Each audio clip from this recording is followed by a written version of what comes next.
Hello, welcome to Someday Farm. I'm Stephen Watson here with today's Tàijíquán Tip.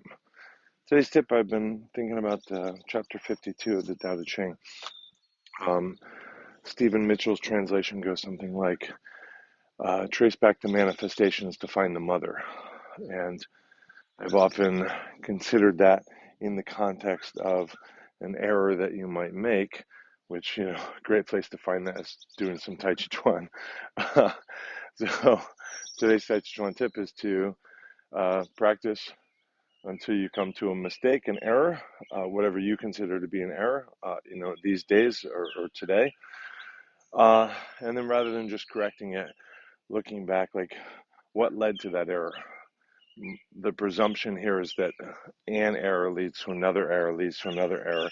And at some point you notice, right? Maybe because it gets big enough or you're paying attention then or whatever. But if I make an error in move C, it's probably because in move B, I was going a little fast. So I wasn't very present when I got to move C. But the reason I was going a little fast in move B is that I was trying to get away from an imbalance I felt in move A. And the reason I was trying to get away from the imbalance that I felt in move A is that I hadn't quite settled myself before I began, or because I had a lot of anxiety still caught up when I started my form, or whatever. So trace back the manifestations to find the mother. That's today's Tàijíquán Tip. So enjoy that, and might as well trace back the manifestations in your style. Get to know, who your teachers were, and your teachers' teachers. And they might not have all been people.